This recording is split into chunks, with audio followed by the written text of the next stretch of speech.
শরীরে যে অঙ্গগুলো ঢেকে রাখা ফরজ, সেই অঙ্গের সাথে যাদের সাথে বিবাহ করা হারাম, তাদের সাথে তুলনা করলে বিবি হারাম হয়।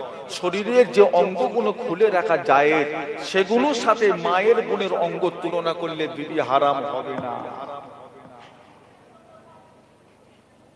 স্বামী যদি রাগের মাথায় বিবিকে বলে ফেলে, তোর হাতের রান্না খাওয়া আমার জন্য আজ থেকে হারাম, বিবি থাকবে না, তালাক করবে। রাগের মাথায় বলে ফেলে, তুই যা উল্টো পাল্টা রান্না করছিস, কাতে নুন বেশি কাতে ঝাল বেশি, খাবো না, তোর হাতে রান্না খাওয়া আজ থেকে আমি হারাম করে দিলাম, যা। বিবি থাকবে না, তালাক করবে।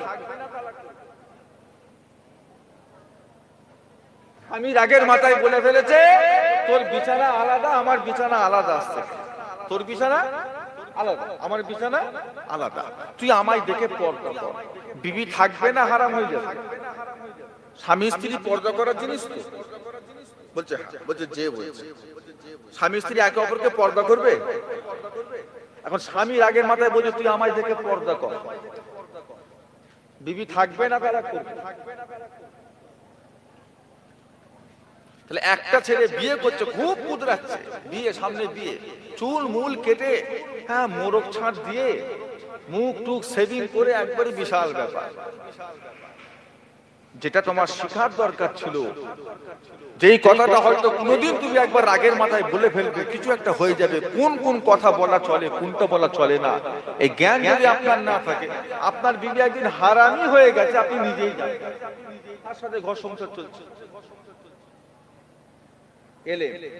এবার যদি কেউ বলে, হুজুর তাহলে কি আমাদেরকে মুফতি মুহাদ্দিস হতে হবে, ফাকিহ হতে হবে, বড় বড় ইমাম হতে হবে? না, যতটুকু ইলম শিক্ষা করলে আপনি শরিয়াত মোতাবেক চলতে পারবেন, অতটুকু ইলম শিক্ষা করা আমাদের প্রত্যেকটা মানুষের জন্য হলো ফরজ। কথা বুঝতে পেরেছেন? যতটুকু ইলম শিক্ষা করলে আমরা শরিয়াত মোতাবেক। দুঃখের সাথে বলতে হয়, 100-র ভিতরে 93টা মুসলমানের ছেলে এখন দোয়ায়ে কুনুতটাও মুখস্থ করতে পারে না। কথা ঠিক বললাম না বেশি বললাম? একটু বলেন না গো। দোয়ায়ে কুনুত মানে মাগরিবের নামাজে যেটা পড়ে গো, তাই তো?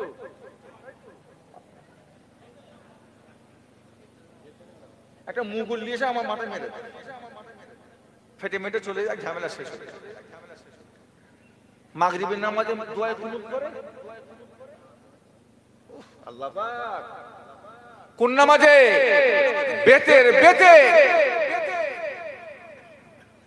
আবার বলি, বেতের মানে বেজো, বেতের মানে বেজোর নামাজ। কিছু মাসলা থাকবে যেগুলো আমাদের শিখার দরকার নেই, তবে যতটুকু শিখলে শরিয়াত চলতে পারবে অতটুকু আপনাকে শিখতে হবে। কিছু থাকবে শিখার দরকার নেই, এরকম মসলা হাজার হাজার পড়ে আছে যেগুলো সম্পর্কে আপনার জ্ঞান রাখার কোনো প্রয়োজন নেই। শরিয়াতে মাসলা হলো, ইমাম থাকবে আগে, মুসল্লি থাকবে এই পিছনে। যেতে যদি 2 কিলোমিটারও দূরে চলে যায়, প্রত্যেকটা মুসল্লির নামাজ। কিন্তু ইমামের আগে যদি কোনো মুসল্লি বেরিয়ে যায়, 4 আঙ্গুল যদি বেশি চলে যায়, ওই মুসল্লির নামাজটা হবে না। ইমাম থাকবে আগে, কমসে কম আপনাকে 4 করা হলো পিছনে থাকবে। এটা হলো শরিয়াতের মাসলা। কিন্তু বর্তমান সময় আমরা দেখছি আমাদের গ্রামে এলাকায় আশপাশে বেশ কিছু মসজিদ এখন দেখছি 2 তলা করে হয়ে গেছে। 2 তলা, ইমাম আছে নিচে আর মুসল্লি আছে ইমামের মাথায় উপরে। থাকার কথা ছিল কোথায়? উঠে গেছে কোথায়? উপরে। এখন ইমামের উপরে যারা মুসল্লিগুলো নামাজ পড়ছে, ওদের নামাজ হবে?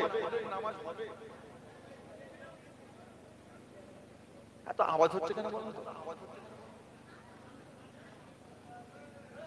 একটা ভালো পরিবেশ পাচ্ছি না তো। বা একটু আপনার চুপচাপ ভাবে বসেন, দুটো কথা বলতে দেন। এখন বলে ইমামের মাথায় যারা উঠে গেল ওদের নামাজ হবে না হবে না? হ্যাঁ, হবে না? হবে। আল্লাহ নবী দুতলায় নামাজ পড়েছে? কথা বলে না। আল্লাহ নবীর যুগে দুতলা মসজিদ ছিল? সাহাবাদের যুগে ছিল? দুতলা, তিনতলা, চারতলা, পাঁচতলা ছিল? ইমামদের যুগে ছিল? এই যে আমরা দুতলা মসজিদ যে আমরা দেখতে পাচ্ছি, এর কথাটা কতদিন চালু হয়েছে? খুব বেশি 100 বছর, 200 বছর, 300 বছর, অতদিন ধরে নিলাম 500 বছর। আর আল্লাহ রসুল ইন্তেকাল করেছেন কিছু কম বেশি 1500 বছর। তো রসুল্লাহর ইন্তেকালের 1000 বছর পরে দুতলা মসজিদ চালু হয়েছে। তাহলে দুতলা মসজিদে নামাজ হবে কি হবে না, এই মাসলাটা কোরআন হাদিস থেকে পাওয়া সম্ভব নয়, পাবেন না। আল্লাহর নবী কখনো দুতলায় নামাজ পড়ে?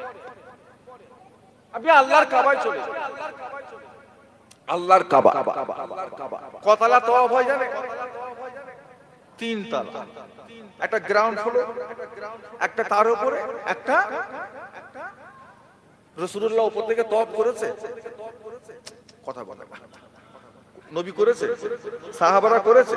এই যে কাবা নিচে রয়ে গেল, কাবা পায়ের কাছে রয়ে গেল, আর তুমি 3 তলায় উঠে ঘুরছো, এই আমলটা নবী করেছে? সাহাবা করেছে? ইমামরা করেছে? তোমার তওয়াফটা হচ্ছে না হচ্ছে?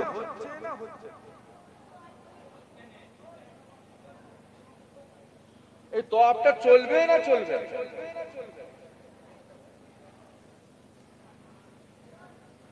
তো শরীয়তে এমন কিছু মাসলা মাসাইল আছে যার উত্তর কোরআন হাদিস থেকে খুঁজে বার করা সম্ভব নয়। তখন আমরা কাদের কাছে যাব? হাক্কানি আলেম, ফাকি, মুফতি, মুহাদ্দিসদের আমরা কাছে যাব যে হুজুর এই মাসলাটা আপনি একটু সমাধান করে দেন।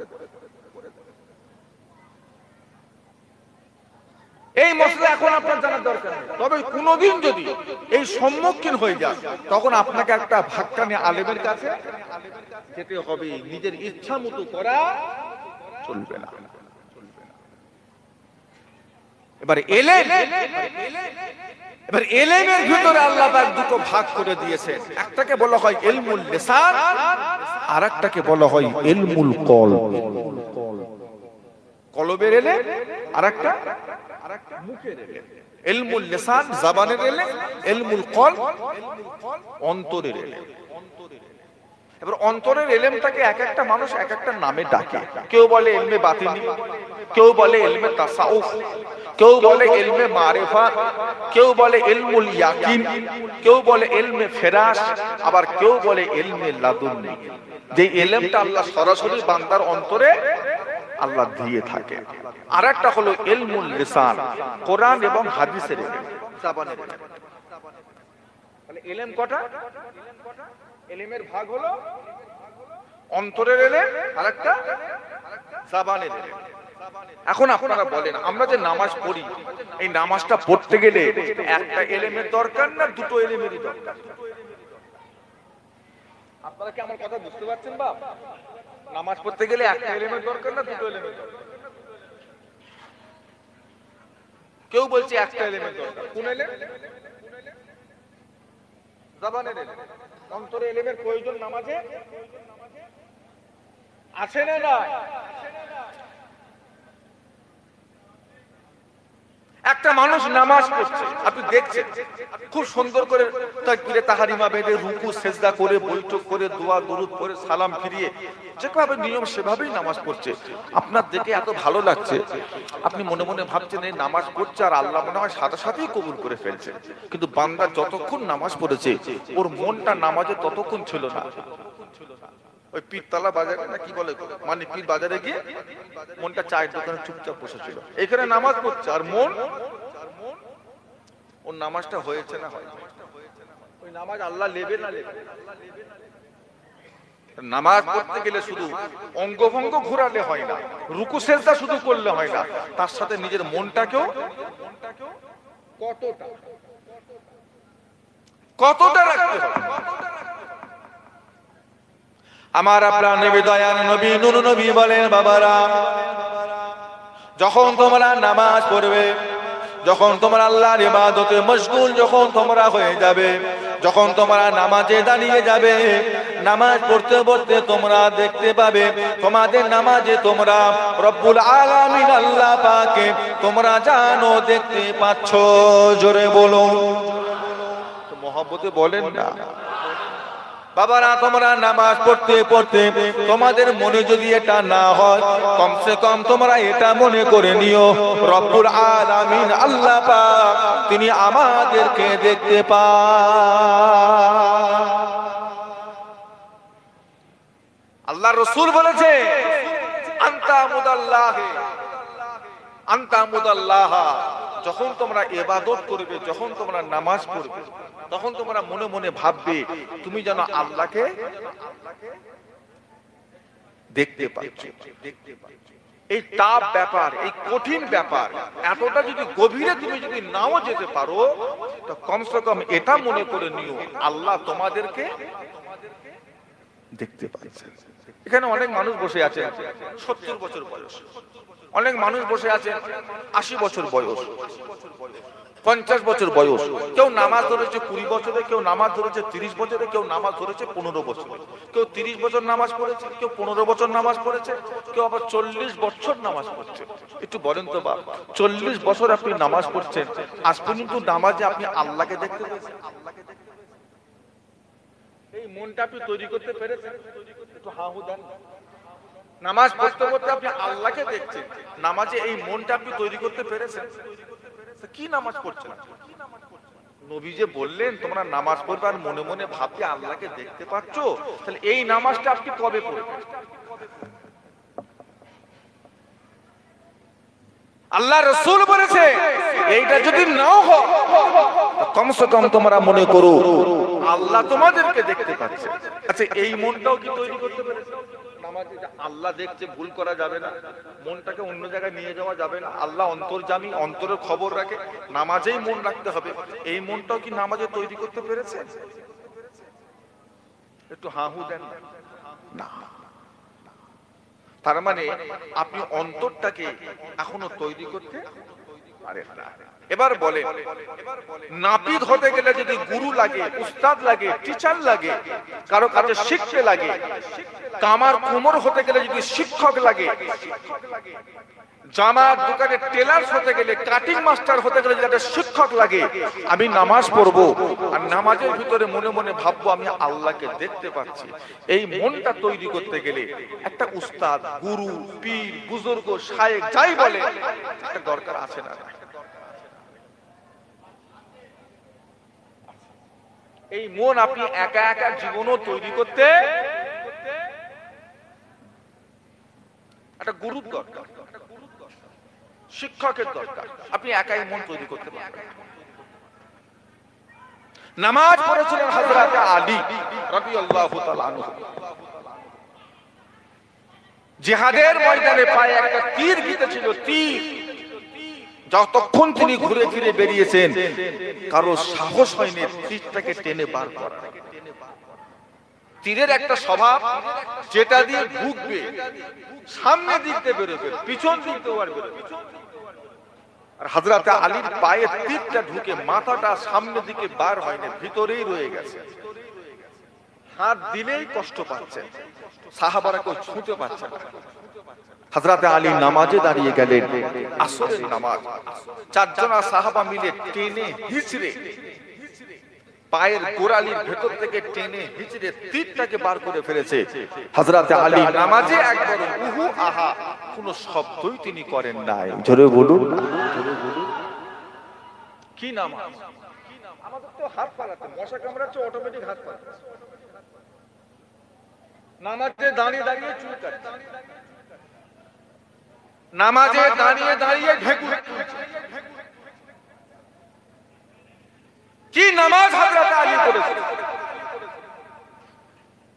নবী আমার জিজ্ঞাসা করে, বাবা আলী, ও বাবা হযরত আলী, যখন আপনি নামাজে নিয়ত করে দাঁড়িয়ে গেলেন, আমার চারজন সাহাবা মিলে আপনার পা থেকে তীরটা টেনে বার করে ফেললো, একবার ওহু করলেন না, আহ করলেন না। আলী, আপনি নামাজ পড়ার সময় আপনার মনের অবস্থাটা কেমন থাকে?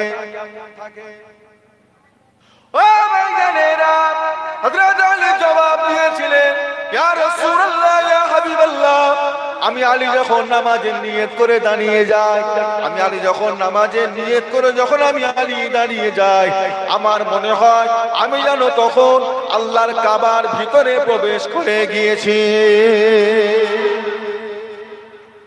দুনিয়ায় কি হচ্ছে না হচ্ছে আমার কোনো খবর নেই, আমি যেন আল্লাহর কাবায় ঢুকে গেছি, আমি আর আল্লাহ, সেখানে আর কেউ নেই। নামাজ শুধু নামাজ পড়লে হবে না, নামাজে মন তৈরি করতে হবে। ওই মাথানে বসে গল্প হচ্ছিল, হঠাৎ করে আজানের শব্দ, মাগরিবের আজান, এই তোরা বস, আমি এক্ষুনি আসছি, বস। এসে আবার ওই গল্পটা হবে, হ্যাঁ তোরা একটু বস। তারা ধুলো করে গিয়ে কোন রকম উজুটা করে হাতের কাপড় নাবাতে নাবাতে আল্লাহু আকবার, 3 টাকার খরচ, 2 টাকা শূন্য, টুপি গুঁজে পকেটে, সুজা এসে বসে গেল গল্পের আড্ডা। হাঁকা এই নামাজে আল্লাহ দেখা যাবে? ফুল দমে দোকানদারি চলছে, মানিক পীর বাজার ফুল দমে চলছে। মাগরিবের আজান হলো, দুটো খদ্দের এখন আছে, পুরো দাঁড়া করছে, আমি এক্ষুনি আসছি, একটু দাঁড়া, যাবো আর আসবো, যাবো আর আসবো। তারা হুড়ো করে দোকানের থেকে মসজিদে গিয়ে উজু করে নামাজ পড়ে ছুটে ছুটে ছুটে দোকানে এসে বল, কি লাগবে বল, গম লাগবে, চাল লাগবে, আর কি লাগবে? হাঁকা এই নামাজে আল্লাহ দেখা যাবে? মন তৈরি হবে কি? শুধু নামাজ পড়লে হবে, মন তৈরি করে নামাজ পড়বে, তবে তো আপনি নামাজে মজা পাবে, তবে তো আপনি নামাজে স্বাদ পাবে, তবে তো আপনার নামাজে আপনি রব্বুল আলামিন আল্লাহকে দেখতে পাবেন। জোরে বলুন না। এই চোখে আল্লাহ দেখা সম্ভব? কথা বলেন। পৃথিবীর কোন ব্যক্তি যদি বলে আমি এই সচক্ষে চামড়ার চোখে আমি আল্লাহকে দেখেছি, কেউ মানবেন? মানা যাবে? কেউ দেখতে পারে? কত বলে? আল্লাহকে দেখতে হবে কোন চোখে? আল্লাহ দিদার ইমামে আজম আবু হানিফা 100 বার পেয়েছিলেন, কোন চোখে? অন্তরের চোখে, এই চোখে নয়। যদি বলে আমি এই চোখে দুনিয়াতে আল্লাহকে দেখেছি, সে হলো মিথ্যুক, সে হলো কাফের, কখনো সম্ভব নয়।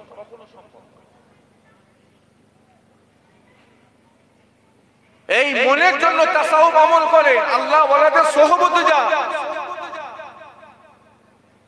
লা ইলাহা ইল্লাল্লাহ জিকির করেন, আল্লাহ আল্লাহ জিকির করেন, নিজের কলবটাকে জাগ্রত করেন, ময়লাটাকে সাফ করেন, কলব হয়ে যাবে মিসলে আয়নার ন্যায়। আয়নার মতো কলব যখন হয়ে যাবে, যে কোনো আলেম যখন আমল যখন আপনি করবেন, আমলের একটা মজা স্বাদ আপনি পেতে থাকবেন। এমনি আল্লাহর ওলিরা বিবি ছেড়ে, বাচ্চা কাচ্চা ছেড়ে জঙ্গলে পড়ে থাকতেন, এমনি তারা ইবাদত করে একটা মজা পেতেন। আল্লাহ ওয়ালাদের সোহবতে বসে তাদের তাওয়াজ্জু নেবার চেষ্টা করেন, তাওয়াজ্জু, তাদের নেক নজর, তাদের তাওয়াজ্জু আমার আল্লাহ আমার নবীকে দিয়েছিলেন মেরাজের রাতে। আরশে আজিম থেকে জিবরাইল সরে গেল, আমার নবী সেখান থেকে চলে গেলেন সিদরাতুল মুনতাহা। আল্লাহ রাসূল বলেছে, আমি আর আমার রব এত কাছাকাছি হয়েছিলাম, একটা তীরকে টেনে ওই তীরটাকে ধনুকের মাথার যত কাছে করা যায়, আমি আর আমার আল্লাহ মেরাজের রাতে ঠিক অতটা কাছাকাছি হয়েছে। তো মহব্বতে বলা যাবে অত কাছাকাছি হয়েছে। আল্লাহ পাক আমি রাসূলুল্লাহর পিঠের উপরে তেনার কুদরতি হাতখানাকে রাখলেন। আমি নবী আমার ভিতরে একটা ঠান্ডা ঠান্ডা অনুভব করতে লেগেছি। আল্লাহ পাক হাতটা যখন সরিয়ে দিলেন, আসমান থেকে জমিন, দুনিয়ার শুরু থেকে শেষ সমস্ত এলেম আল্লাহ পাক আমার ভিতরে দিয়ে দিলেন। ওটা কি ছিল? কি ছিল? তাওয়াজ্জু। আল্লাহ পাক আমার নবীকে, হুজুর এসব ভাষা হাদিস কোরআনে নেই, কিছু নেই, কোথা পাচ্ছে? তাওয়াজ্জু শুধু পীর ওলি আল্লাহরা ব্যবহার করে তা নয়, তাওয়াজ্জু আল্লাহর নবীরাও দিতেন। আল্লাহ পাক একটা নবীকে এক রকম ভাবে আল্লাহ পরীক্ষা করেছে। কোন নবীকে আল্লাহ পাক কুয়ায় ফেলে দিয়েছে, কোন নবীকে আল্লাহ পাক শরীরে বিমার অসুখ দিয়েছে, কোন নবীকে আল্লাহ পাক সমুদ্রে ফেলেছেন, কোন নবীকে আল্লাহ পাক মাছের পেটে ঢুকিয়েছেন, আবার কোন নবীকে আল্লাহ পাক দুটো চোখে তেনার অন্ধ করে দিয়েছে। কোন নবী একটা চোখে অন্ধ ছিল? কোন নবী দুটো চোখ অন্ধ হয়ে গেছে?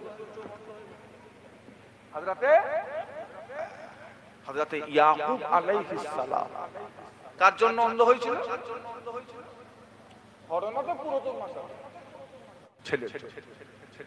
ছেলে হযরতে নবী ইয়াকুব আলাইহিস সালামের ছেলে হযরতে নবী ইউসুফকে তেনা 10 জনা ভাই মিলে কুয়াতে ফেলে দিয়েছিল। ও ভাইজানেরা, আল্লাহ রাব্বুল আলামিন কত বড় শক্তিমান, কত বড় শক্তিমান! সেই কুয়া থেকে নবী ইউসুফকে তুলে আল্লাহ মিশরের জমিনে বাদশা বানিয়েছিলেন। জোরে বলো। মিশরের জমিনে যখন খরা দেখা দিল, প্রচন্ড হারে খরা, চাষবাস সব বন্ধ হয়ে গেছে, সমস্ত এলাকার মানুষরা বাদশার কাছে গিয়ে সাহায্য চাইছে, ত্রাণ চাইছে, কিছু সাহায্য চাইছে। সাহায্য চাইতে গিয়েছিলেন হযরত ইয়াকুব আলাইহিস সালামের ওই 10টা সন্তান, তারাও সাহায্য চাইতে গিয়েছিলেন। 10টা উটের পিঠে করে গিয়ে সাহায্য চাইতে গিয়েছে। তারা গিয়ে নিজেদের পরিচয়টা দিলেন, আমরা হলাম নবী ইয়াকুবের সন্তান। পরিচয় পাওয়ার সাথে সাথে সেখানকার বাদশা হযরত নবী ইউসুফ আলাইহিস সালাম বুঝতে পেরে গেছেন এরা হলো আমার সেই 10 ভাই। সেই 10 ভাই নিজের পরিচয়টা কি করলেন? গোপন করলেন। টাকা পয়সা, জিনিসপত্র, হ্যাঁ, গম, জব, ভুট্টা সবকিছু দিলেন, শাক সবজি এটা সেটা সবকিছু দিয়ে জিজ্ঞাসা করছে তোমাদের আব্বা কেমন আছে? আচ্ছা, আব্বার কথা আর বলবেন না। ছেলে নবী ইউসুফের জন্য কেঁদে কেঁদে তেনার দুটো চোখ অন্ধ হয়ে গেছে, উনি আর চোখে দেখতে পায় না। বাড়িতে গেলেন, শরীরের একটা জুব্বা, একটা জামা এসে নবী ইয়াকুব আলাইহিস সালামের 10টা ছেলের হাতে তুলে দিলেন। ধরো জুব্বাটা, ধরো। বাড়িতে গিয়ে এই জুব্বাটা একবার তোমার আব্বার চোখে একটু বুলাবে, যাও যাও। 10 জনা ভাই মিলে ত্রাণ নিয়ে, সাহায্য নিয়ে 10টা উটে করে বাড়িতে ফিরে চলে এলেন। হযরতে নবী ইয়াকুব আলাইহিস সালামের কাছে এসে সমস্ত ঘটনার কথা সব খুলে বললেন। আর বললেন, আব্বা জান, আপনি চোখে অন্ধ কথাটা শুনে তিনি একটা তেনার শরীরে জুব্বা দিয়েছেন, এই জুব্বাটা আপনার চোখে বুলাবার কথা বলেছেন। যদি আপনি হুকুম দেন আপনার চোখে বুলাবো, তাছাড়া আমরা বুলাতে পারবো না। হযরতে নবী ইয়াকুব আলাইহিস সালাম হুকুম দিলেন, এই জুব্বাটা আমার চোখে একবার বুলিয়ে দাও। হযরতে নবী ইউসুফ আলাইহিস সালামের শরীরের জুব্বাখানা হযরতে নবী ইয়াকুব আলাইহিস সালামের চোখে একবার বুলানো হলো। বুলাবার সাথে সাথে আল্লাহ হযরতে নবী ইয়াকুব আলাইহিস সালামের চোখের নূরকে আল্লাহ ফিরিয়ে দিলে। কে ভালো করলো? জামা, জামা কে ভালো করলো? আল্লাহ। এতদিন করে না কেন? জামা ঠেকাবার সাথে সাথে ভালো হয়ে গেল। আমি বলছি জামা ভালো করলো, ওনারা বলছে আল্লাহ ভালো। আল্লাহ এতদিন করে না কেন? এটাকে আমরা বলি ওসিলা। এটাকে বলা হয়, আমরা ওষুধ খাই, আমরা তাবিজ পড়ি, আমরা পানি পড়া খাই, আমরা পীর ওলি আল্লাহদের দরবারে জিয়ারত করি, আমরা কোরআন পড়ি, এগুলো হলো নবী ইয়াকুব আলাইহিস সালামের শরীরে যে জামাটা চোখে দেয়া হয়েছিল, ওই জামাটা দীর্ঘদিন পরেছিলেন হযরত নবী ইউসুফ আলাইহিস সালাম। ইউসুফ নবীর শরীরের সাথে সেই জামার একটা সম্পর্ক।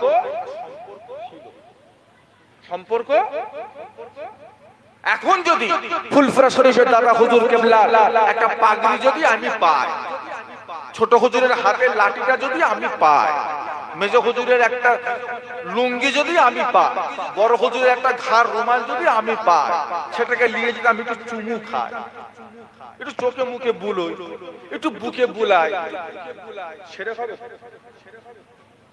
একটু কথা বলছেন না কেন? ভুল হবে, গুনাহ হবে, সেরে হবে? ওই পীরের জিনিস বুলাচ্ছে, ওলি আল্লাহ জিনিস চোখে বুলাচ্ছে, শিরক।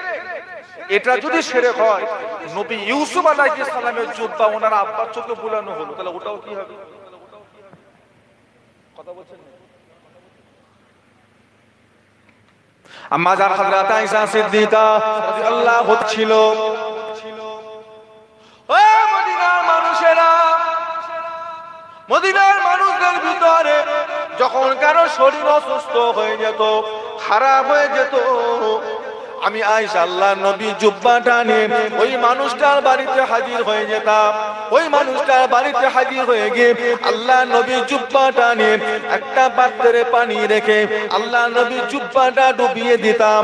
জুব্বাটা তুলে নিয়ে ওই পানিটাকে নিয়ে ওই মানুষটাকে গোসল করিয়ে দিলে ওই মানুষের শরীরের বিমার আল্লাহ ভালো করে দিতে। এটা হলো তাওয়াজ্জু, এটা হলো ওসিলা। এটাকে আপনি অস্বীকার করতে পারবেন না। আপনি ওসিলা অস্বীকার করলে তাহলে নবীদের উপরও আপনাকে আগুন তুলতে হবে। নবীদের উপরও তাহলে নওয়াজুবিল্লাহ বলতে হবে, তাহলে নবীরাও তাহলে ভুল করে। এমনও হক্কানি আল্লাহর ওলি আছে, যেরকম ধরে আমরা যে মাসটায় বসেছি রবিউস সানি, এই মাসটা হলো বড় পীর সাহেবের মাস। এই মাসে রয়েছিল ফাতিহায়ে ইয়াজদাহাব। ফাতিহায়ে তার মানে ইয়াজদাহাব। ফাতিহা মানে কি করা? চট ফাতিহা করবি চট, তার মানে কি করা? কথা বল। আল্লাহ রাসূল সাহাবাতে করলে, মক্কা কি করলেন? কি করলেন? ফাতিহা করলেন। ওখান থেকে এসেছে ফাতিহা, মক্কাকে ফাতিহা করা হলো।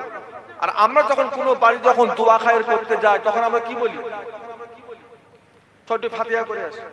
ওই ফাতিহা, ফাতিহা মানে হলো খোলা।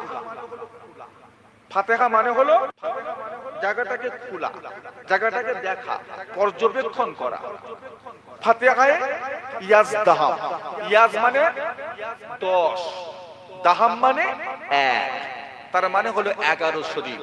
যেদিন বড় পীর সাহেব রহমাতুল্লাহ আলাইহি ইন্তেকাল করেছেন। আর আমার নবী পাক যেদিন দুনিয়ায় এসেছিলেন, সেটাকে আমরা বলি ফাতিহায়ে দুহাজদাহাব। ফাতিহায়ে এটা হলো ফারসি ভাষা।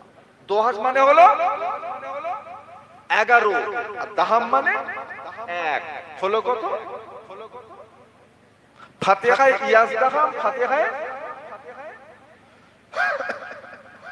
এই মাসে বড় পীর দুনিয়া থেকে বিদায় নিয়েছিলেন। মানুষজন দাওয়াত করতেন, বাড়িতে নিয়ে যেতেন, সবরসানি করাতেন, দোয়া খায়ের করাতেন।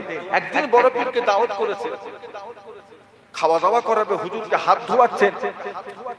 হুজুর ব্যক্তিটার চেহারার দিকে তাকালেন, দেখি বাবা কি আমার হাত ধোয়াচ্ছে। চেহারার দিকে তাকিয়ে দেখছেন কপালে লেখা রয়েছে জাহান্নামী।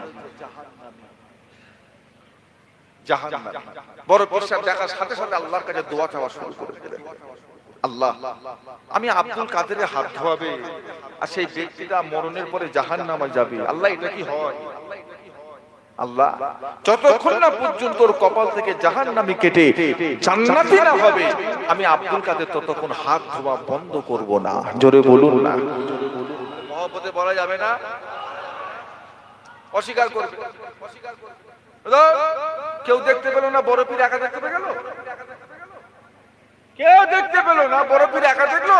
এসব পীর ওলি আল্লাহদের জীবনীতে পাওয়া যায়, নবী রাসূল সাহাবাদের জীবনে পাওয়া যাবে না। তুমি অশিক্ষিত, তোমার এখনো পড়া বিদ্যা শিখতে অনেক বাকি আছে, তুমি এখন অত দূর গিয়ে পৌঁছাতে পারবে। মদিনার মসজিদে নববী শরীফে আল্লাহর নবী সাহাবী হযরত ওমর ফারুক রাদিয়াল্লাহু তাআলা আনহু খুতবা দিচ্ছেন জুম্মার দিনে। জুম্মার দিনে খুতবা দিতে দিতে এমন সময় হযরত ওমর রাদিয়াল্লাহু তাআলা আনহু চেঁচিয়ে উঠলেন, ইয়া সারিয়া আল জাবাল, ইয়া সারিয়া আল জাবাল, ইয়া সারিয়া আল জাবাল। সাহারিয়া, তুমি পাহাড়ের দিকে তাকিয়ে দেখো। সাহারিয়া, তুমি পাহাড়ের দিকে একবার তাকিয়ে দেখো। মদিনার অন্যান্য সাহাবারা যারা সব নামাজ পড়ছিলেন অবাক হয়ে গেলেন। কি রে বাবা, সাহারিয়া এখান থেকে 600 মাইল দূরে, সেখানে করছে যুদ্ধ, আর ওমর ফারুক খুতবা দিচ্ছে নাবাবির ভিতরে। এখান থেকে চেঁচাচ্ছে ইয়া সারিয়া আল জাবাল, সাহারিয়া তুমি পাহাড়ের দিকে লক্ষ্য করো। কুতা তিনি কুতা ইনি, কি কাকে কি বলছে? নামাজ পড়িয়ে যখন ওমর ফারুক নিচে নামছেন, কয়েকজনা মানুষ ভয় ভীতি আদবের সাথে গিয়ে জিজ্ঞাসা করছে, হুজুর আপনি কি বলছিলেন? ইয়া সারিয়া আল জাবাল, সারিয়া কুতা? যে বাবা তোমরা বুঝতে পারবে না, আমি জানি সাহারিয়া জিহাদের ময়দানে আছে। পিছন দিক থেকে কতগুলি কাফের তাকে আক্রমণ করার জন্য পাহাড়ের পিছন দিক দিয়ে উঠে আসছে। এই খবরটা সাহারিয়ার কাছে নেই। আমি ওমর ফারুক আল্লাহ দেখিয়েছে, তাই আমি ওমর ফারুক এখান থেকে ওই জিহাদের ময়দানে সাহারিয়াকে সতর্ক করে দিচ্ছি। জোরে বলুন, জোরে বলুন। কোন চোখে দেখলো? উলি আল্লাহর ঘটনা আপনি অস্বীকার করবেন, সাহাবার ঘটনা না গলানো যাবে? কি বলবেন বলেন? তা সাহাবা ভণ্ড ছিল, সাহাবারাও ভণ্ড ছিল, তাহলে তাদের ময়দান কোথা, ওমর ফারুক কোথা বলছে কি করে? 6 মাস পরে যখন হযরতে সাহারিয়া ফিরে এলেন, 6 মাস পরে সাহারিয়া ফিরে আসার পরে কতগুলি মানুষ তেনাকে গিয়ে জিজ্ঞাসা করতে লাগলেন, ও হযরতে সাহারিয়া জিহাদের ময়দানে তুমি নাকি যুদ্ধ করছিলে, হযরতে ওমর ফারুক খুতবা দিতে দিতে তোমার সতর্ক করেছিল, ইয়া সাহারিয়া আল জাবাল, সাহারিয়া তুমি পাহাড়ের দিকে একবার লক্ষ্য করো। এই কথাটাকে আপনি শুনতে পেয়েছিলেন? ও ভাইজানেরা, হযরতে সাহারিয়া জবাব দিয়েছিলেন, ইয়া রাসূলুল্লাহ, ইয়া হাবিবাল্লাহ, ওয়া আমার নবী সাহাবারা, ওয়া আমার নবী সাহাবারা শুনে রেখে দাও, হযরতে ওমর ফারুক যখন আমায় সতর্ক করছিল, এত দূর থেকে বলছো আমার মনে হচ্ছিল না, আমি আমার মনের মধ্যে হচ্ছিল হযরতে ওমর জানো আমার পাশে দাঁড়িয়ে দাঁড়িয়ে আমাকে সতর্ক করে দিচ্ছে।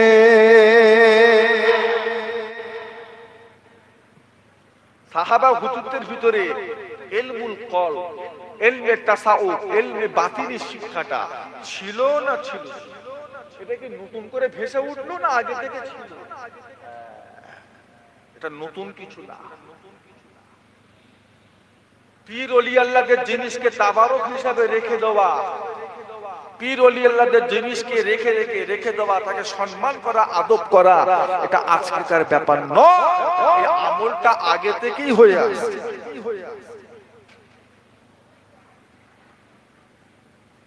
এটা আগে থেকে এই নবী রাসূল থেকেই হয়ে আসছে।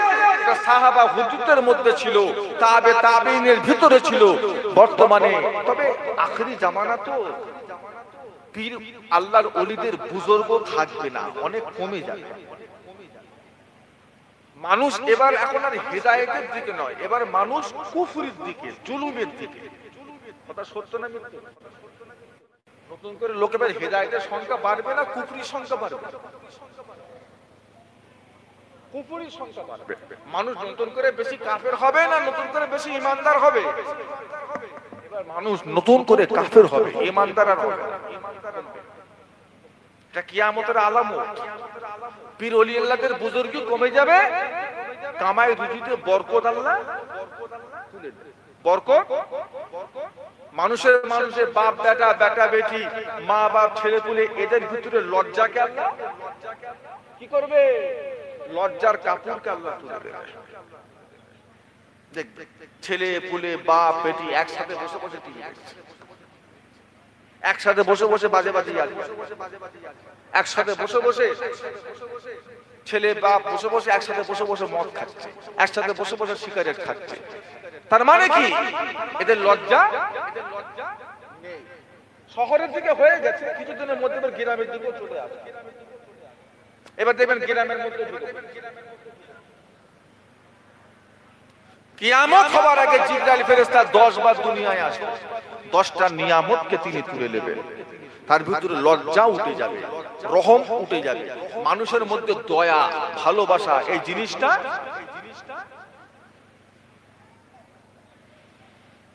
দাজ্জাল দুনিয়ায় আসবে। তার আগে দাজ্জালের দল তৈরি হবে। দাজ্জালের দল তৈরি করবে শুধু ইহুদি খ্রিস্টানরা নয়, দাজ্জালের দল অনেক মুসলমান সেজে তারাও তৈরি করতে। মানে একটা মুসলমানকে ঘুরাতে গেলে একটা ইহুদির পক্ষে ঘুরানো সম্ভব, ওকে ঘুরাতে গেলে ওর মতো শাস্তি হবে, ওর মতো সেজে ওর কাছে। তাই আমি বলে যাব ফুলফুরা শরীফ মুজাদ্দিদুজ্জামান দাদা হুজুর রাহমাতুল্লাহ আলাইহি মাসলা মাসাইল তেনার নীতি রীতির উপরে কারো কি কোনো সন্দেহ আছে? একটু জোরে বলেন না। সবাই এক কথায় মুজাদ্দিদুজ্জামান দাদা হুজুর কিবলাকে হক আল্লাহর ওলি বলে মানছে। যেখানে একটা হক্কানি আল্লাহর ওলির মুরিদ সেখানে যেখানে আছে, সেখানে অন্য কেউ এসে যদি বাধা দেয়, সে যদি নিজে মুরিদ করে, তার মানে একটা আল্লাহর ওলিকে সে ইহনত করলো। আমি তো এক জায়গায় মুরিদ, সেখানে তোমার নতুন করে আসার মুরিদ করার কোনো প্রয়োজন? যখনই শুনবে যে মানুষটা ফুলফুরার মুজাদ্দিদুজ্জামানের মুরিদ, আমার হাত গুটিয়ে নেওয়া দরকার না, বাবা তুমি যেখানে আছো থাকো, না থাকলে দেখা যেত তুমি যখন দাদা হুজুরের মুরিদ, এখানে আমার আর নতুন করে কিছু করেন না, তুমি হকের উপরই আছো। এটা বলা দরকার ছিল না? ছিল। নতুন করে যদি সেখানে যদি রুমাল ঘোরাতে যায়, তাহলে ওর নিজের পরিচয়টা কি দিল? ও হক না বাতিল? ও হক না বাতিল? কেন এলে? আমি একটা ডাক্তার দেখাচ্ছি, MBBS, MD, FRCS London, UK বড় বড় ডিগ্রি করা ডাক্তার আমি দেখাচ্ছি। আমি ভালো আছি, সুস্থ আছি, ঠিক আছে। খালি কামাই তোমায় আমি ডাকিনি, বলিনি কিছু না। তুমি তোমার প্রেসক্রিপশন নিয়ে আমাকে কেন ধরাচ্ছ? দাদা হুজুরকে পেয়ে কি আপনার কষ্টে আছে? অসুস্থর মধ্যে আছেন, বিপদে পড়ে গেছে, আর কোনো প্রয়োজন আছে আপনাদের? খুব সাবধান হবে, আখরি জামানা। এবার যদি কেউ নতুন করে যায়, তার কবরে সে জবাব দেবে, তার আখিরা সে বুঝবে। আপনার আমার বাধা দেবার কোনো অধিকার আছে? হয়তো পাশের পাড়ায় কাওয়ালি হয়, বাধা দিতে গেছে, কথা বলছেন না কেন? তাজিয়া হয়, ঢোল বাজে, বাজে না বাজে? মাজার তৈরি করে উপরে দুধ ঢালছে, রুমাল দিচ্ছে, সেজদা করছে, সেটাকে ধরে কাঁদছে। ইমাম হোসাইনের কবর বানিয়েছে, যা পারছে করছে, বাধা দিতে গেছে। কেন জানবে? কেন জানবে? বাবা ওরা যা পারে করুক, যা। ওদের মধ্যে বুড়ো বাড়া জোয়ান ফকির ফাঁকা সব রকম আছে, ওরা ওদের আখিরাত কি করবে না করবে আমার জানা দরকার নেই বাবা। আমি যেটার উপরে আছে আলহামদুলিল্লাহ। নিজের চরকায় নিজের ও যাবে, যা দূরে যা, আমার দেখার দরকার নেই। ও জাহান্নামে যা, আমার দেখার কোনো প্রয়োজন নেই। আমি মুজাদ্দিদুজ্জামানকে ধরে আছি, আমার বিশ্বাস আমি হকের উপরে আছি। ওই ব্যক্তিকে আমি বলবো, যেখানে একটা পীরের রাজত্ব চলছে, জারি আছে, খেদমত চলছে, সেখানে গিয়ে নতুন করে তাদেরকে আর মডিফাই করে তোমার দিকে মুখ করার অধিকার আল্লাহ তোমাকে দেয় না। তুমি অন্য পাড়ায় যাও, যেখানে মুজাদ্দিদুজ্জামানের মুরিদ নেই, কোন হক্কানি পীরের মুরিদ নেই, তুমি সেখানে যাও। আমি আমার আব্বা হুজুরকে একবার জিজ্ঞাসা করেছিলাম যে বর্ধমান জেলাতে দাদা হুজুরের মুরিদ এত কম কেন? পশ্চিমবাংলায় যত জেলা আছে সব থেকে কম মুরিদ হলো আশপাশের ভিতরে বর্ধমান। জলসায় যায় খুব কম, এত কম কেন? আমার আব্বাদের আমাকে নিজে বলেছিলেন মাগরিবের নামাজের পরে, দাদা হুজুর যে জামানার পীর ছিলেন, সেই জামানায় বর্তমানেও অনেক বড় বড় জবরদস্ত আল্লাহর ওলিরা ছিলেন। দাদা হুজুর দেখলেন সেখানে যাওয়া মানে আমার বিয়াদবি, যেহেতু তেনারা আছে সেই এলাকার তেনারা ঠিকঠাক রাখে, কিন্তু ওই সমস্ত আল্লাহর ওলিরা নিজেদের জীবনকে গড়ে তুলে জান্নাতি হয়ে গেছে, 10টা মানুষকে তেনারা তৈরি করে জানবে, তাদের ব্যাপার। তেনারা কি বুঝেছে না বুঝে, আমার দাদা হুজুর কিন্তু সরেছে, বুঝতে পারছেন? সিলেটে চলে গেছে, আসাম চলে গেছে, হাজার হাজার জলসা। ফুলফুরা শরীফের ভাই সাহেবদের ভিতরে অর্ধেক ভাই সাহেব আসামে যায়। আসাম একটা অন্য একটা অন্য রাজ্য, সেখানে যায়। আমরা বাংলাদেশ যাচ্ছি, এই 15-16 দিন বাংলাদেশ কাটিয়ে আমি ঘরে ফিরলাম, সেখানে যাচ্ছি। দাদা লক্ষ লক্ষ মুরিদ, সামান্য বর্ধমানটা কি বাকি থাকতো? কেন ছাড়লে?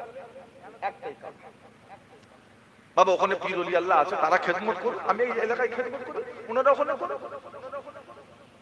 বাংলা থেকে যখন কোনো মানুষ যখন দিল্লিতে যেতেন, হযরত আশরাফ আলী থানভী রহমাতুল্লাহ আলাইহির কাছে যখন যেতেন, আশরাফ আলী থানভী রহমাতুল্লাহ আলাইহিকে জিজ্ঞাসা করতেন, কাহা সে আয়া, বাড়ি কোথা, কোথা থেকে এসেছো?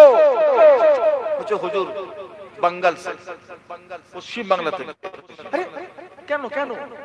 পশ্চিম বাংলাতে আমার ভাই মাওলানা আবু বকর যেখানে আছে, তোমার তো আসার দরকার নেই, যাও ওনার কাছে মুরিদ হবে, আমার কাছে এলে যা পেতে ওখানে গেলেও তুমি তাই পেয়ে যাবে। জোরে বলুন না। আর এই একদম আহামক নাদান, এলেম কালাম বিবেক বুদ্ধি কিচ্ছু নেই, গামার মূর্খ। একটা পথের উপরে এরা আছে, একটা নৌকার উপরে চলছে, বলছে এবার আমার নৌকোতে একটা নৌকায় পা দিলে হয় পার হয়ে যাব, না হয় ডুবে যাব। আর যে ব্যক্তি দুটো নৌকায় পা দিয়ে চলছে, কি হচ্ছে? পার হবে, পার হবে, ও ডুববেই, ডুবে যাবে না, ডুববেই, 100% গ্যারান্টি, ও ডুববেই। হয় ওই নৌকায় পালাও, না হলে এই নৌকায় থাকো। যে সমস্ত মানুষরা মুজাদ্দুজ্জামান দাদা হুজুর কেবলাকে ধরে রেখেছেন, তাদের কাছে আমার একটা কথা, যদি বিশ্বাস থাকে মুজাদ্দুজ্জামান সঠিকের উপরে আছে, কে কি করছে না করছে সব দেখার আপনার দরকার। আমরা আজমি শরীফে যাই, কত লোক ফুল দেয়, চাদর দেয়, কে আগরবাতি দেয়, কে গোলাপ পানি ছড়াচ্ছে, কে সেজদা করছে। আমি সেখানে কিছু বলি, কিছু বলি? আমি বাবা আমার মতো যাই, ফকির মানুষ, সেখানে গেলাম, কোরআন পাক পড়লাম, জিকির ফিকির করলাম, চিশতিয়া তরিকা জিকির ফিকির দোয়া দরুদ পড়লাম, মুনাজাত করলাম, হুজুরকে ওসিলা দিয়ে আল্লাহর কাছে দোয়া আছে, মুনাজাত শেষ করে চলে এলাম। এর থেকে বেশি কিছু আমরা করি? ওরা যদি মনে করে কবরে ফুল দিয়ে জান্নাত যাব, কবরে সেজদা দিয়ে আল্লাহকে খুশি করব, যদি ওদের আলেম ওলামা যদি বলে থাকে, ওদের পীর যদি বলে থাকে, তারপরে করে সবাই যে আপনার দাদা হুজুরকে মানবে, কিন্তু মানে আছে? কথা বলছেন না, সবাই দাদা হুজুর হবে? যেখানে রাসূল বলে গেছে আমার পরে দুনিয়াতে আর কোনো নবী আসবেই না, আসবেই না, তারপরও 40 জন দাবি করেছিল মিথ্যা নবী। কজন নবী বলেছে নবী আসবেই না, তারপরও 40 জন। পীর ওলি আল্লাহ আসবে না, এরকম কথা কেউ বলে গেছে? কথা বলছেন, কেউ বলে গেছে? তাহলে দুটো একটা বাতিল ফেরকা থাকবে না, থাকবে না? স্বাভাবিক ব্যাপার, স্বাভাবিক ব্যাপার। এসব নিয়ে বেশি ঘাবড়াবে, এসব জিনিসপত্র নিয়ে নিজেরা বেশি চিন্তা ফিকির করবেন না।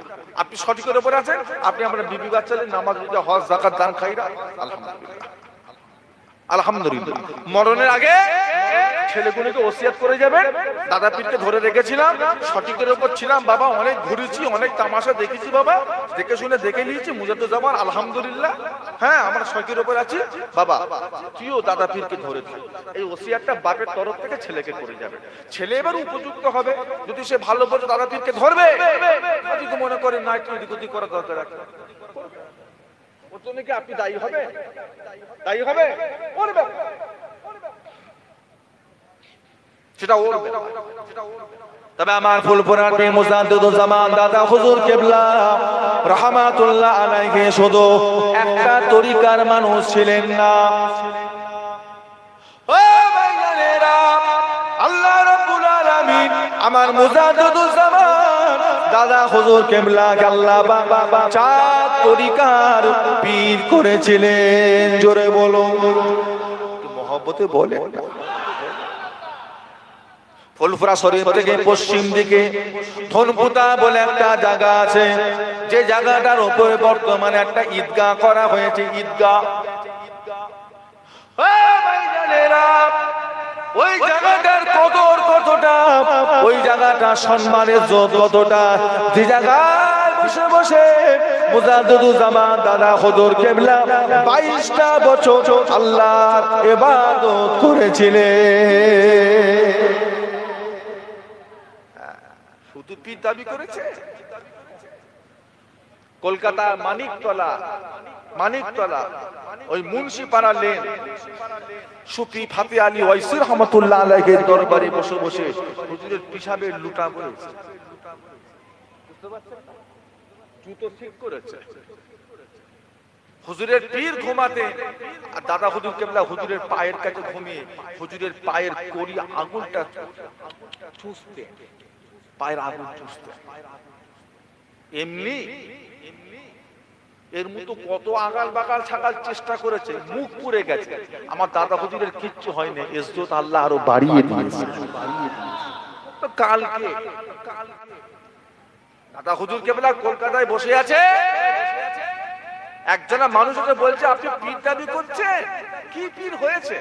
হয় দেখেন ওখানে একটা বুড়ো বসে আছে, ও সামনে যে যাচ্ছে ওর গোপন কথা, জীবনের কথা সব বলে দিচ্ছে। আপনি পারবেন? পারবে? দাদা হুজুর কেবলার কাছে তখন খলিফা ছিলেন আমাদের রামপাড়া, ফুলবাড়ির পাশে রামপাড়া। দাদা হুজুর কেবলার মাদ্রাসা তৎকালীন মাদ্রাসার সুপারিনটেন্ডেন্ট মাওলানা ইউসুফ সাহেব রহমতুল্লাহ দাদা হুজুর কেবলার পাশে ছিলেন।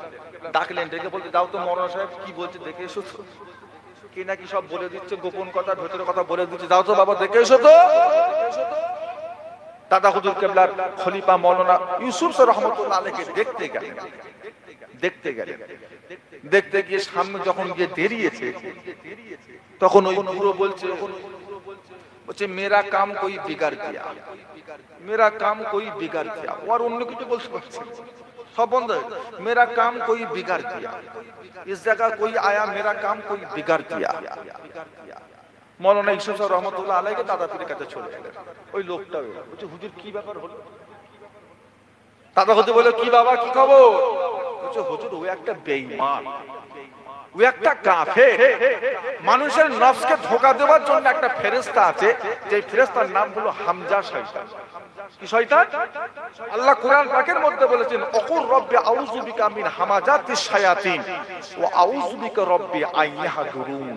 এই হামজা শয়তান মানুষের কোথায় থাকে?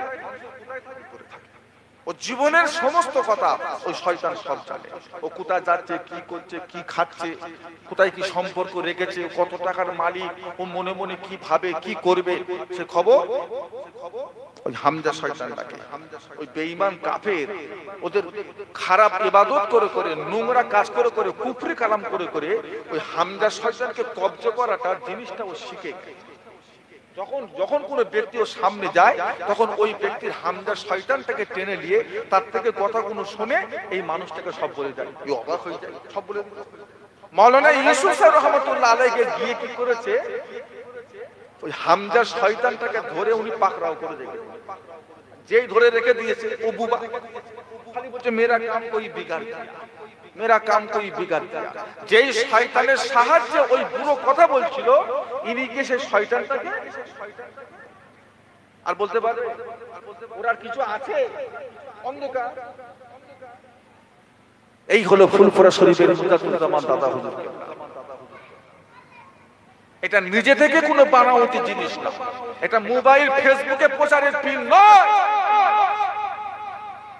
পটল পীর, ঝিঙে পীর, ঘড়ি পীর এসব তো মোবাইলে শুনেছেন না। আমার দাদা হুজুর কেবলা মোবাইল প্রচারের পীর নয়। আমার দাদা হুজুর কেবলার প্রচার প্রসারের দায়িত্ব স্বয়ং আল্লাহ নিজে নিয়েছিলেন, আমার রাসূলুল্লাহ নিয়েছেন। জোরে বলুন। তবে আখিরি জামানা আনন্দ মজাটা কম পাবে, এটা স্বাভাবিক ব্যাপার। শয়তান ধোঁকা দেবে, হাজার রকমের কথা বলবে, আমাদেরকে ধরে রাখতে হবে যেটা ধরেছি আমরা হক, এই বিশ্বাসটা আমাদের অন্তরে রাখতে হবে যে আমরা হকের উপর।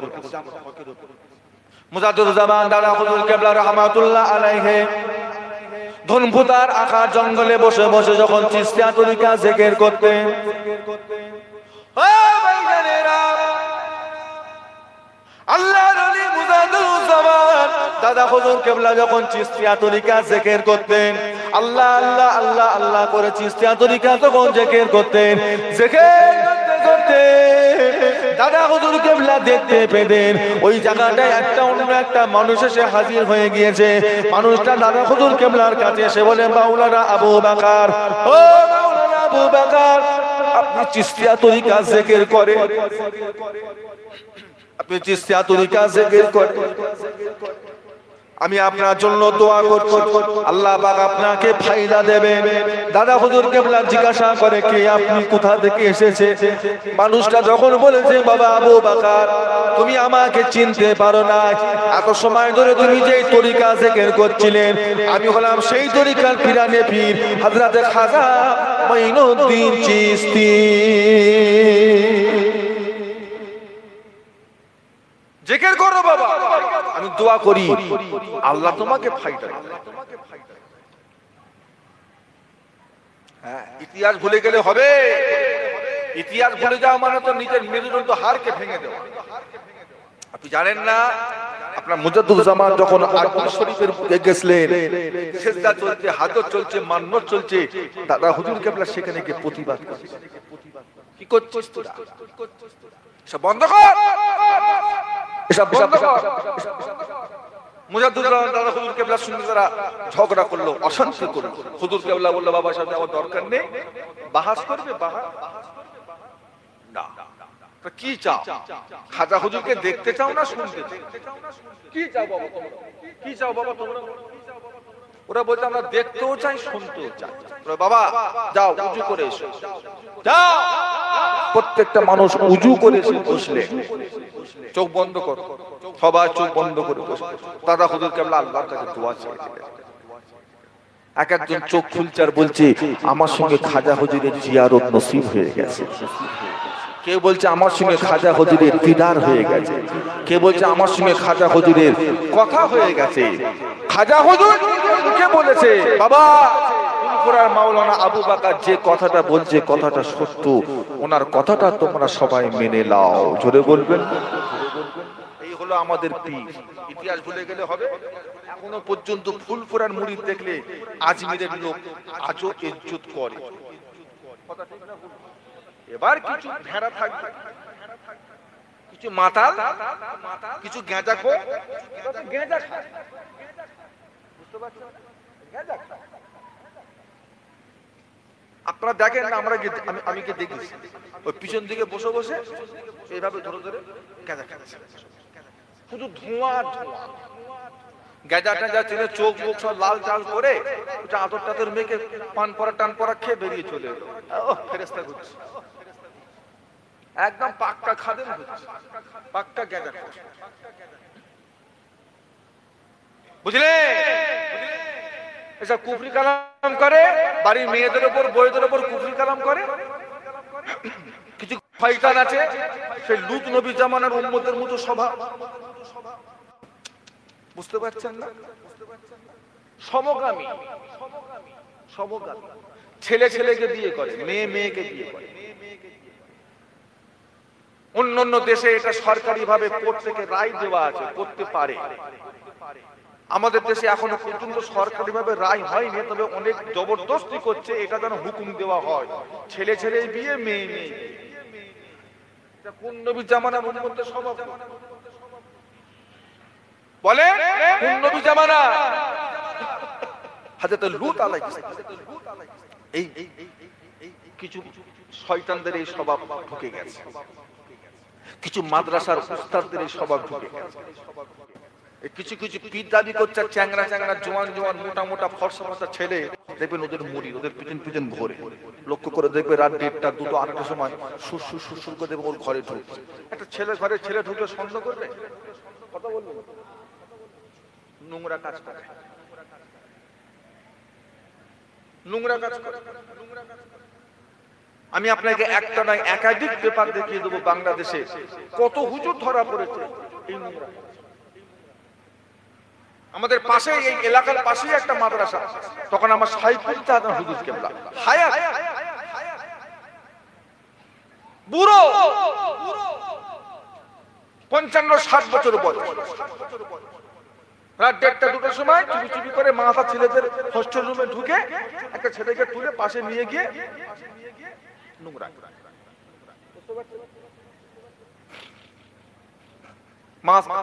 অন্যান্য হুজুরা ধরেছে, কমিটি ধরেছে, ধরে নিয়ে এসেছে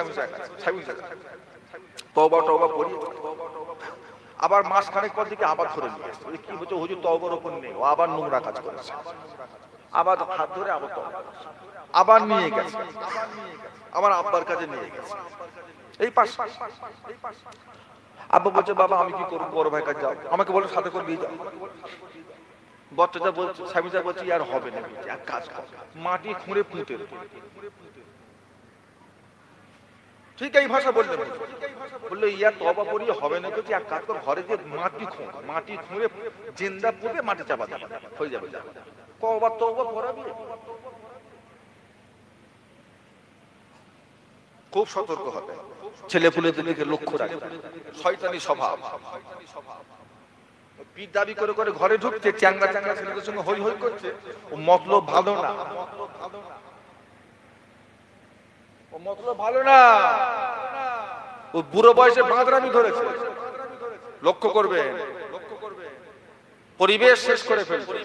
কুকুরের থেকেও খারাপ, সোরের থেকেও খারাপ। একটা ছেলে কুকুর একটা মেয়ে কুকুরের পিছনে ছোটে, ছেলে কুকুর কখন ছেলে কুকুরের পিছনে ছোটে না, বুঝলে? একটা মেদির পিছনে ছোটে না, মদ্দার পিছনে ছোটে। একটা মদ্দা মেদির পিছনে ছোটে, মদ্দা কখনো মদ্দার পিছনে ছোটে না। এমন স্বভাব হয়েছে ছেলে ছেলে পিছনে ছুটছে। এটা কুকুরের থেকেও খারাপ, সোরের থেকেও খারাপ। আমার কথা বুঝতে পারছো? মাঝে মাঝে পেপার টেপারে দেখবে সমাজটা কি চলছে। আল্লাহ পাক হেফাজত করেন, বলুন আল্লাহুম্মা আমিন।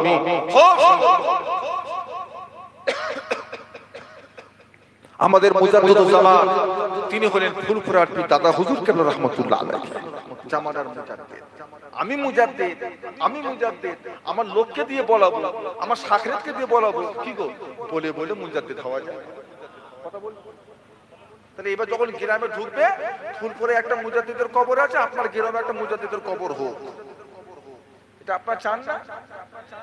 চান কি চান না? একটা গ্রামে একটা মুজাদ্দিদের কবর হোক, তাহলে ফুলপুরার মতো গ্রামটা উন্নতি হয়ে যাবে।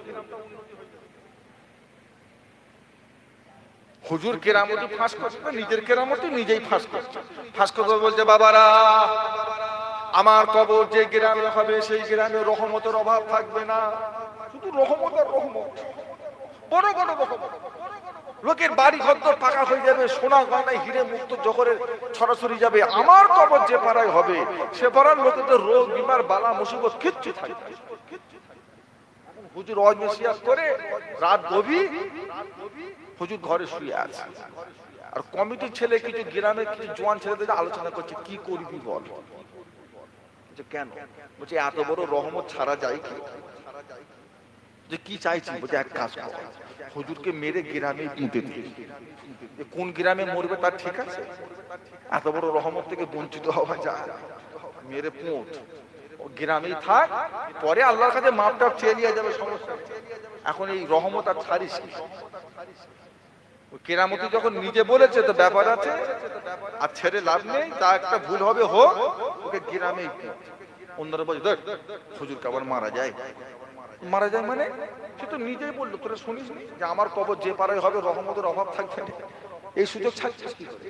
এমনি অভাব অনটন যাচ্ছে, আর হুজুরের শাখের একটা এখন পেশাব করতে উঠেছে, উঠে দেখছি ওরা বাইরে বসে ওদের বিষয়ে কঠিন আলোচনা করছে। বন্ধ করে লুটা ছুঁড়ে ফেলে দিয়ে ঘরে ঢুকে বলছে সব জায়গায় সব রকম হলে হয়, কি ওয়াজ করেছো? কেন তোমাকে মারবে বলে সব রেডি হচ্ছে, ওটো তাড়াতাড়ি ওটো, ব্যাগ পত্র রেখে জুতো মুতো রেখে দিয়ে উঠে বাঁশতলে ভেতর দিয়ে ছুট, তোমার সাথে ঘোরা যাবে না। কেন? তুমি ওয়াজ করেছো রাত্রিরে আমার গ্রামে, যে গ্রামে আমার কবর হবে রহমতের অভাব নেই, তোমার সব মারবে বলে সব ঠিকঠাক হচ্ছে, জড়ো হচ্ছে, ওরা দল তৈরি করছে, তোমাকে মেরে বলতে গ্রামে পুঁতে রাখবে, ওই রহমতরা অন্য কাউকে নিতে দেবে না, এরাই শুধু নেবে। ফুলপুরে একটা মুজাদ্দিদের কবর হয়ে যার লাগার এই গ্রামে একটা হোক, বেশ গম্বুজ টম্বুজ হয়ে বিশাল ব্যাপার করে একটা হবে। কি বলছে? তাহলে আপনারা মাশাআল্লাহ অনেক রহমতের হকদার হয়ে যাবে। হ্যাঁ, আমার মুজাদ্দিদুল জামান দাদা হুজুর কেবলা রাহমাতুল্লাহ আলাইহি যেখানে যেখানে সই করেছে, সিগনেচার লিখেছে, সেখানে সেখানে লিখেছে গুনাহগার মোহাম্মদ আবু বকর। গুনাহগার মোহাম্মদ, না নামের আগে মোহাম্মদ, না পীর, না সুফি, না দরবেশ, না শালেক, না আশেকে রসুল, না ফানাফিল্লাহ, না ফানাপে শাইখ, কিচ্ছু না। মেজর হুজুরের সই এতটুকু লিখা, আবু জাফর, 5 অক্ষর, আবু জাফর। আর এখনকার এই সমস্ত সই নিতে গেলে ছোট ছোট কাগজের কাজ না, একটু বড় দেখে নিয়া, বড় দেখে নিয়া। ইনারা দুনিয়াদারি করেছেন, দুনিয়া থেকে দুনিয়াদার নয়, এনারা হলেন আখিরাতদার। আল্লাহ পাক এনাদেরকে দুনিয়ায় পাঠিয়েছিলেন আমাদের হেদায়েতের জন্য, আমাদেরকে সঠিক পথ দেখানোর জন্য। এনারা যতটুকু যা করে গেছে দুনিয়ার জন্য, আখিরাতের জন্য করে গেছে। দাদা হুজুর যদি মনে করতেন যে আমি আবু বকর যে গদিটাই শোবো সে খাটটা সোনার করতে চাই, এটা আমার দাদা পীরের পক্ষে সম্ভব ছিল না? ছিল। ছোট হুজুর যদি মনে করতেন আমার এক একটা ছেলেদের নামে 50 বিঘে করে জমি লিখে দিয়ে যাবে, সম্ভব ছিল না? ছিল। যদি মনে করতেন আমার এই 16টা মেয়েকে 16টা কোটিপতি লোকের ঘরে বিয়ে দেবো, সম্ভব ছিল না? ছিল। হুজুর কেবলা ইন্তেকাল করেছেন কিছু কম বেশি 39 বছর হতে চললো। আমার এখনো ফুপু এমনও আছে একবেলা খাওয়া হয়, একবেলা হয়। তিনি পয়সা দেখেন, তিনি দুনিয়া দেখেনি, তিনি দেখেছেন কোন ঘরে কর্তা, কোন ঘরের বংশে আল্লাহর ওলি আছে, কোন বংশ দামি বংশ, কোন বংশ সাহাবার খানদান, কোন বংশ নবীদের খানদান। সেই সমস্ত খানদান দেখে, বংশ দেখে, পরিবেশ দেখে বিয়ে দিয়েছে। পয়সা দেখে যায়। আপনি দেবেন? জামাই বেকার, বিয়ে দেবেন আপনি? মেয়ে এখনো ঘরে খাক। হুজুর কেবলা পর্দা আছে, নামাজ আছে, মেয়েরা যে কষ্ট পেত, দাদা হুজুর বলতে বাবা আব্বা আপনার জামাই বেকার, আব্বা আপনার জামাই বেকার, কিচ্ছু করে বেকার, কাঁদছিস কেন? নবীর বেটি ফাতেমার থেকেও তুই বেশি কষ্ট, নবীর বেটি ফাতেমার থেকেও তুই বেশি কষ্টে আছিস। হ্যাঁ, তেনাকে আল্লাহ খাতুনে জান্নাত বানিয়েছেন। জান্নাতের মহিলাদের রানী যদি দুনিয়ায় এত কষ্ট হয়, তার তুলনায় তোদের তো কিছুই হয়। আমি দোয়া করছি আল্লাহ বরকত দেবে, শান্তিতে রাখবে। যা। হুজুর কেবলা দোয়া করেছিলেন মেয়েদের জন্য, আজও আল্লাহ তাদেরকে শান্তির সাথে রেখেছে। যা ডাল ভাত খাওয়ায়, হয়তো ঠিক মতো তারা সবজি কোষ খেতে পারে না, যতটুকু যা, এতটুকু আমি জোর গলায় বলতে পারবো তারা হালাল খোর, হালাল খেয়ে তারা যাচ্ছে, তারা হারাম খেয়ে যাচ্ছে না। বুঝলে? দুনিয়া দেখে, আখিরাত দেখেছে। দুনিয়া ঘরে সব জায়গায় যা, মুজাদ্দুদ জামান দাদা হুজুর কেবলা এরকম তারা পীর আল্লাহ ওয়ালা পাওয়াটা নসিবের ব্যাপার, এটা ভাগ্যের ব্যাপার। মুজাদ্দুদ জামান দাদা হুজুর কেবলা যখন হনপুতা রাখা জঙ্গলে বসে বসে নকশবন্দিয়া তরিকা যখন জিকির করতে, নকশবন্দিয়া তরিকার পিরানে পীর হযরত বাহাউদ্দিন নকশবন্দ রাহমাতুল্লাহ আলাইহি আপনার আমার পীরের কাছে রূহানি অবস্থায় হাজির হয়ে যেতে। জোরে বলুন না। ও ভাইয়েরা, দাদা হুজুর কেবলাকে সে বলতেন আবু বকর, ও মাওলানা আবু বকর, আমার তরিকা সবক আমল করুন, আমার তরিকা সবক আপনি আমল করুন। আমি আপনার জন্য দোয়া করি, আল্লাহ পাক আপনাকে ফায়দা দেবেন। জোরে বলুন। মুজাদ্দিদুল জামান দাদা হুজুর কেবলা যখন কাদরিয়া তরিকা সবক আমল করতেন, কাদরিয়া তরিকা সবক আমল করতে করতে অনেক সময় হযরত পীরানে পীর দস্তগীর গৌসুল আযম মাহবুবে সুবহানী কুতুবে রব্বানী গৌসে সামদানি বড় পীর আব্দুল কাদের জিলানী রাহমাতুল্লাহ আলাইহি হাজির হয়ে যেতেন। আপনার আমার পীরের কাছে এসে বলতেন মাওলানা আবু বকর, আপনি আমার তরিকা সবক আমল করুন, কাদরিয়া তরিকা আমল করুন, আমি আপনার জন্য দোয়া করি, আল্লাহ পাক আপনাকে ফায়দা দেবেন। জোরে বলুন। ও ভাইরা, মুজাদ্দিদুল জামান দাদা হুজুর কেবলা যখন মুজাদ্দিদিয়া তরিকা সবক আমল করতেন, মুজাদ্দিদিয়া তরিকার পিরানে পীর হযরতে আহমদ সেরহিন্দি রাহমাতুল্লাহ আলাইহি আপনার আমার পীর মুর্শিদের কাছে হাজির হয়ে যেতেন, রূহানি অবস্থায় হাজির হয়ে যেত। হাজির হয়ে বলতেন, মাওলানা আবু বকর আপনি আমার তরিকা আমল করুন, আমি আপনার জন্য দোয়া করি, আল্লাহ পাক আপনাকে ফায়দা দেবেন। জোরে বলো ময়দানে মাহশারে কিয়ামতের দিনে প্রতিটা ইমামদের একটা দল হয়ে যাবে। 4 ইমামের দল হবে, 4 পিরানে পীরের দল হবে, 4টে পিরানে পীরের দল হবে, খাজা পীরের দল হবে, বাহাউদ্দিন নকশবন্দি হুজুরের একটা দল হবে, হযরত আব্দুল কাদের জিলানীর একটা দল হবে, আর এমনি করে মুজাদ্দিদ আল পেশানি আহমদ সেরহিন্দি হুজুরের একটা দল হবে। এরকম যে যা তরিকা আমল করেছো, সঠিকের উপর চলেছো বাবা, সেই কাতারে গিয়ে দাঁড়িয়ে যাও, সেই কাতারে গিয়ে দাঁড়িয়ে যাও। দুনিয়াতে চিশতিয়া ছিল, তারা খাজা পীরের পিছনে দাঁড়াবে, তারা দুনিয়াতে কাদরিয়া ছিল, তারা বড় পীরের পিছনে দাঁড়াবে, যারা ছিল তারা আহমদ সেরহিন্দির পিছনে দাঁড়াবে, যারা এমনি করে বাহাউদ্দিন নকশবন্দি তরিকা আমল করেছে তারা বাহাউদ্দিন হুজুর পিছনে দাঁড়িয়ে যাবে। আমরা হলাম মুজাদ্দিদুজ জামান, তারা হুজুর কেবলার তরিকার মানুষ, সেই সবকে চলাফেরা করার আমরা মানুষ। আমাদের দাদা পীর আমাদেরকে 4 তরিকা আমল দিয়েছেন, 4 তরিকা আমল করেছেন, 4 তরিকার পীর হয়েছিলেন। আমরা যদি কিয়ামতের ময়দানে দাদা হুজুর কেবলার পিছনে দাঁড়াতে পারি, আমার দাদা হুজুর কেবলা 4টে তরিকা নকশবন্দিয়া, মুজাদ্দিদিয়া, কাদরিয়া, চিশতিয়া 4টে তরিকার পিছনে দাঁড়াবার সুযোগ পেয়ে যাবে। বলুন না, আমার দাদা পীর এক তরিকা নয়, আমার দাদা পীর খাজা হুজুর বলবে আবু বকর তোমার দল বল নিয়ে আমার কাতারে চলে এসো। বাহাউদ্দিন নকশবন্দি বলবে না আবু বকর তুমি তো দুনিয়াতে নকশবন্দিয়া তরিকা করেছো, তুমি তোমার দল বল নিয়ে আমার কাতারে চলে এসো। আব্দুল কাদের বড় পীর বলবেন না তকবীরদার নারে তাকবীর, তো মোহাম্মদ তকবীরদার নারে তাকবীর। চাচাজান হুজুর পীর কেবলা আওলাদে মুজাদ্দিদুজ জামান হিজবুল্লাহ, কি জানেন হিজবুল্লাহ, নারে তাকবীর। আহলে সুন্নাত ওয়াল জামাআহ, আহলে সুন্নাত ওয়াল জামাআহ হিজবুল্লাহ, আওলাদে মুজাদ্দিদুজ জামান, নারে তাকবীর। আসসালামু আলাইকুম।